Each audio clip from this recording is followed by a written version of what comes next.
There is a 7-year-old Rhodesian Ridgeback named Cleo who waits by the front door every single evening at exactly 5:47. Not because she was taught to, not because someone trained her. She just knows.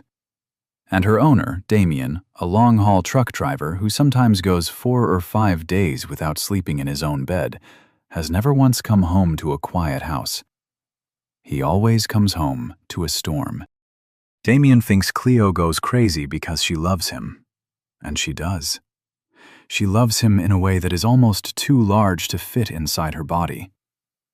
But what is actually happening in those first frantic seconds at the door? What is raging through her blood and her brain and her chest while she spins and leaps and whines? That is not what either of them thinks it is. And the truth, once you understand it, will change the way you walk through your front door for the rest of your life. Most people believe their dog's greeting is the purest expression of joy in the animal kingdom. A dog who loses their mind when you come home must be the happiest dog alive. It is a story we have told ourselves for generations, captured in videos and shared millions of times, because it feels so good to be loved like that. But here is what science has quietly discovered. In labs and clinics and veterinary studies, most pet owners will never read. That frantic greeting is not a celebration. It is a crisis. A beautiful, heartbreaking, invisible crisis happening inside an animal who has no way to tell you what they are going through. Think about the last time you watched your dog explode at the door. The spinning, the whining, the jumping that feels almost desperate, the way they cannot stop moving even when they want to. You probably smiled. You probably matched their energy. And your dog, the one you love more than you can properly explain, was drowning. They just did not have the words to say so. To understand why, we have to go deeper than the tail wag. We have to go all the way inside. The moment your dog hears your car in the driveway, something extraordinary happens. It might be the specific sound of your engine cutting off, or the familiar scrape of your key in the lock, or just the rhythm of your footsteps on the porch. That sound reaches your dog's ears, and in a fraction of a second, it travels as a bolt of electricity straight to the most ancient, primitive part of their brain, the part that was built not for cuddles and belly rubs, but for survival. And that ancient brain does not wait for instructions. It acts. A massive flood of invisible stress chemicals pours into your dog's bloodstream the moment they hear you coming. The first wave hits instantly. The heart rate skyrockets. The lungs expand to take in more air. Blood is pulled away from the digestive organs and sent rushing toward the muscles. The pupils dilate. Every system in the body screams, something is happening, prepare. The dog is not choosing any of this. Their body is doing it to them, the same way your hands go cold when someone startles you, the same way your chest tightens before you speak in front of a crowd. It is involuntary. It is ancient. And it is not joy. Imagine you are sitting in a quiet room and someone throws open the door and sets off an alarm beside your head. Your heart slams against your ribs. Your breathing goes ragged. Your hands shake. For a few seconds, you cannot think straight at all. That is what your dog experiences the moment they detect you. Not because they are afraid of you, because they love you so much that your arrival is the single biggest event in their entire day, and their nervous system has no way to process that magnitude quietly. And this is where it gets quietly heartbreaking. Because that flood of chemicals does not stop when the door opens. A second, slower wave begins rolling through the system. This one takes longer to arrive. It is denser, heavier. It will stay in the bloodstream for hours. While the first wave gives the body a sudden, explosive burst of energy, this second wave keeps the alarm bells ringing long after the initial shock has passed. Your dog's body is processing your arrival the same way it would process a genuine emergency, not because something is wrong, because love, at this intensity, lights up the same biological pathways as fear. The brain's thinking centers, the parts responsible for reasoning and impulse control and self-awareness, go almost completely offline during this flood. The dog cannot calm themselves down, not because they are badly trained, not because they are trying to be difficult, because they are neurologically incapable of it in this moment. The brakes are gone. The car is going wherever momentum takes it. Damien comes home from a 5-day run, boots still dusty, and Cleo is spinning circles in the entryway, whining in a pitch so high it almost sounds like pain. He laughs and kneels down and says, in the most excited voice he has, "Hey girl, hey baby, did you miss me?" And she spins faster, and he thinks this is the best part of his week. He is not wrong that it is love. He is wrong about what that love is costing her. But what happens inside your dog's body when you finally walk back through that door, and what you are unknowingly doing to make it so much worse? That is where the story gets almost too beautiful and too devastating to believe. There is a specific kind of sound most dog owners make the moment their dog goes wild at the door. You probably know it without thinking about it. The voice gets higher, the words come faster, the hands start moving. And you do not do it because you decided to. You do it because it feels like the right language for the moment. It feels like joining the celebration. It is the single most loving thing you could do. And it is also making everything worse. Here is something researchers discovered that almost no one outside of a laboratory knows. Your dog's brain is wired to respond to the precise pitch and rhythm of your voice in ways that go far beyond simple communication. When scientists placed dogs inside brain scanners and played different kinds of human speech, they found something remarkable. The higher and more erratic the voice, the more powerfully it activated the parts of the canine brain associated with emotional urgency and survival. Not comfort, urgency. When you lean down and say, in that high, breathless voice, "Oh my goodness, did you miss me?" You are not telling your dog they are safe. You are, acoustically, telling them the opposite. High-pitched, rapidly changing sounds are what small prey animals make when they are in distress. They are what pack members sound like when they are sounding an alarm. To a nervous system already flooded with invisible stress chemicals, that voice is not a lullaby. It is a siren. Think about a dog pressing their nose against a cold window, watching the street outside. Everything still. Everything waiting. And then a car pulls up, and the dog's whole body changes before the door has even opened. The tail, the posture, the breath. Something has already begun. That change happens because your dog does not experience their emotions in isolation. They experience your emotions too. This is one of the most extraordinary things about the animal you have chosen to share your life with.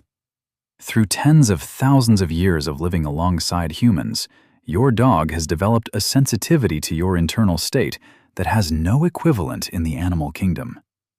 They do not simply observe your emotions, they absorb them. There are specialized cells in the canine brain, sometimes called mirror neurons, that fire in response to the emotional states of the beings around them. When you feel anxious, those cells activate, and your dog feels something close to anxiety. When you feel excited, those cells fire, and your dog's nervous system surges to meet that excitement. It is not a choice. It is not a trained behavior. It is biology so deep, it predates anything we would recognize as domestication. Scientists have measured this connection with equipment attached to both dogs and their owners simultaneously.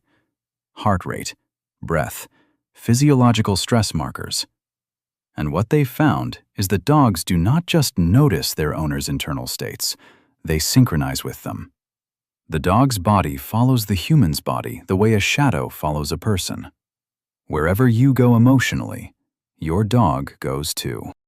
So when you come through the door, already smiling, already loud, already moving fast and speaking high, your dog's mirror neurons receive all of that, Every spike in your pitch, every rapid hand movement, every burst of excited sound. And their already flooded nervous system absorbs it all and tries to match it. The feedback loop is immediate and total. Your chaos feeds their chaos. Your excitement feeds their overwhelm. And neither of you can feel where one ends and the other begins. Damien stands in the hallway with Cleo bouncing against his legs, and he is telling her, in his truck-tired, gravel-warm voice, how much he missed her, how good she is, how he brought her a gas station biscuit from outside Tulsa. He thinks he is comforting her, but his voice is still running high from the road, still carrying the electric hum of too many miles and too much coffee. And Cleo is spinning faster, because his energy says the world is still moving fast. He does not know he is the accelerator. He does not know because no one ever told him. The remarkable and almost unbearable truth is that the two of you have been locked in this loop for as long as you have lived together. Your dog goes wild. You match their energy. Their nervous system climbs higher. You laugh and pet them faster. And what feels from the outside like a joyful reunion is, inside your dog's body, a biological escalation neither of you knows how to stop. But the moment you understand this, the moment you truly understand that your dog is not celebrating but drowning, and that you have the power to change that, everything shifts. Because what comes next is not a correction or a technique, it is something much closer to a miracle. What most people do not realize is that the storm does not end when the jumping stops. You have probably seen this 100 times without knowing what you are seeing. Your dog finally settles. They walk to their bed, they circle twice, they lie down. You exhale. You think it is over. But inside their body, a slow chemical tide is still rising.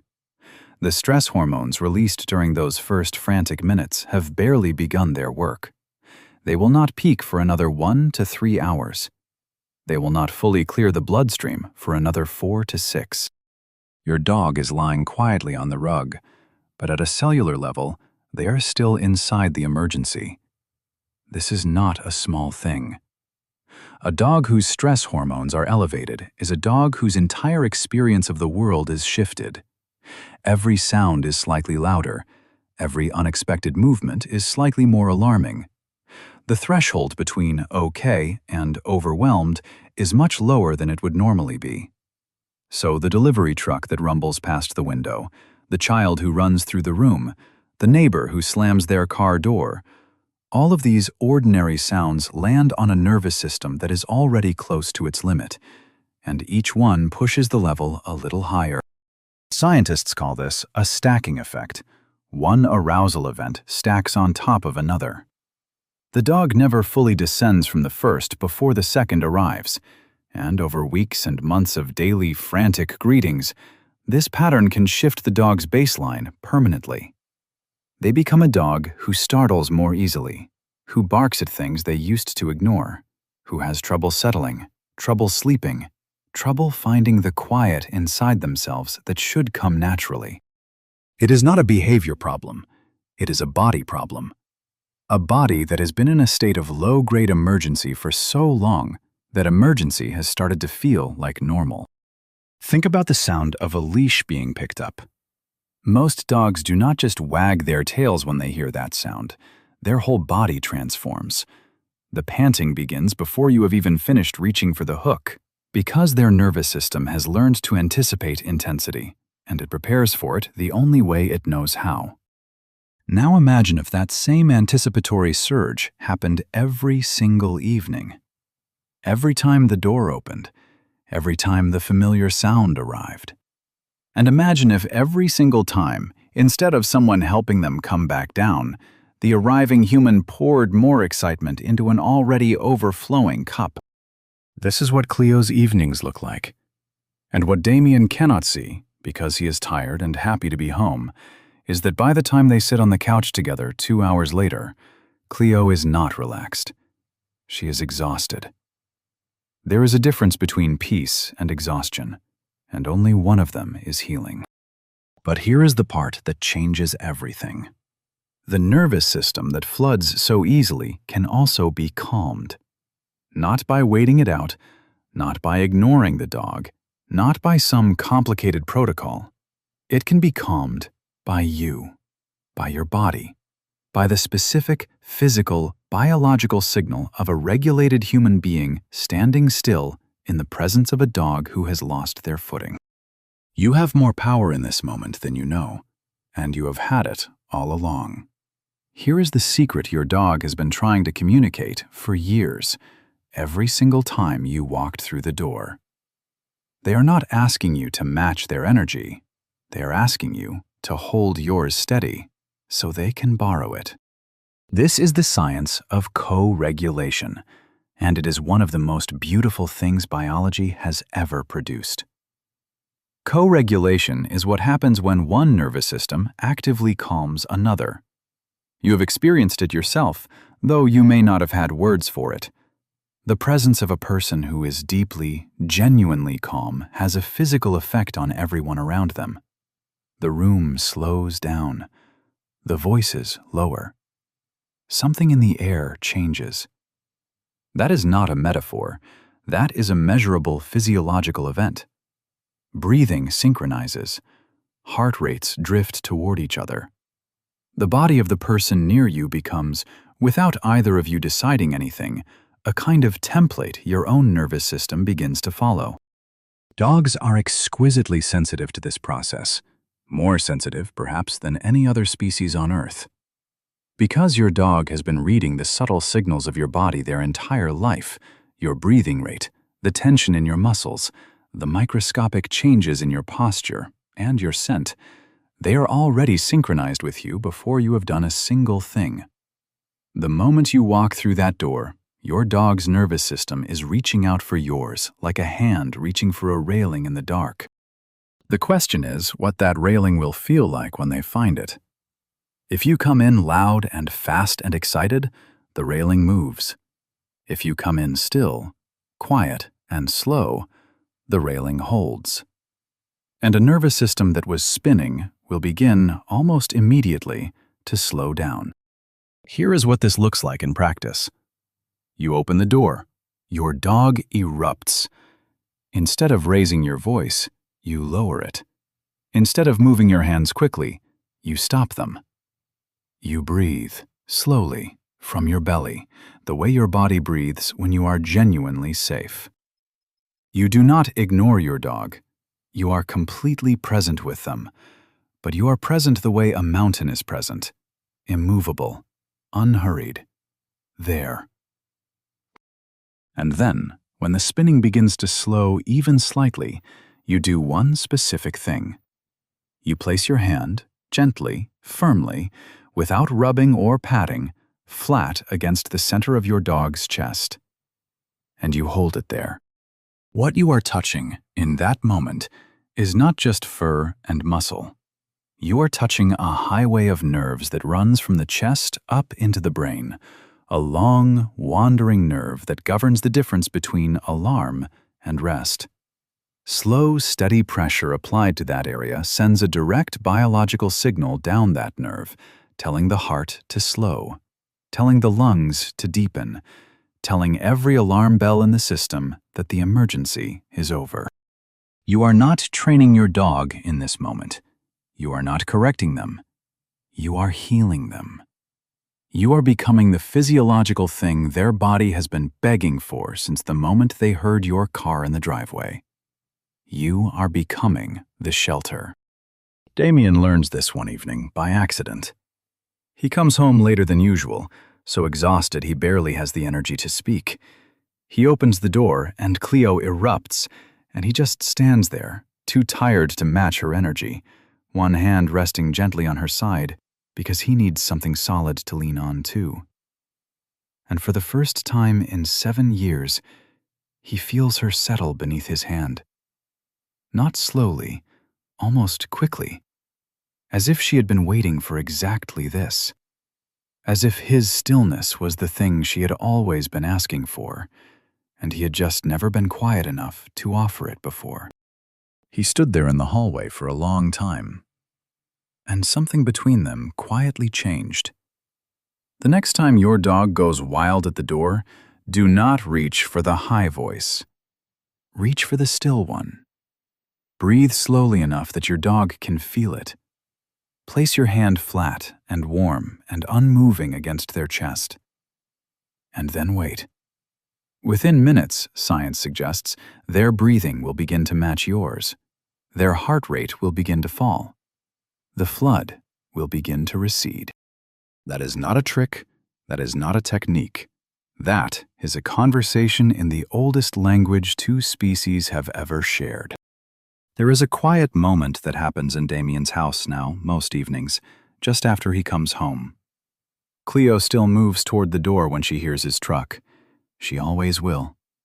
That love is too large and too true to ever be entirely still. But Damien has learned to come in slowly. He has learned to breathe first.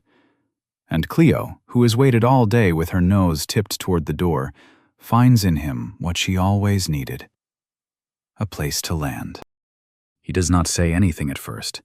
He just puts his hand on her chest, right there in the entryway, with his boots still on and his jacket still zipped, and he breathes slowly enough for both of them.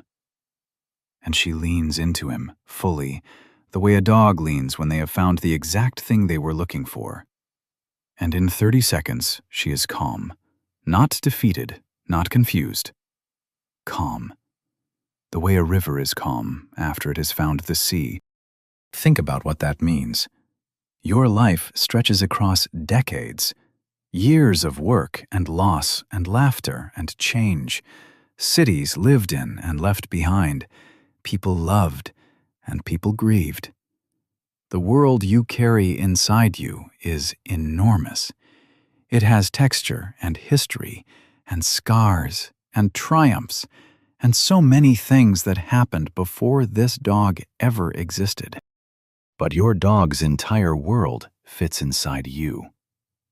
Every morning that was good, every scary sound that turned out to be nothing, every afternoon on the couch with your leg pressed against their back, every moment of safety they have ever known has your face in it somewhere.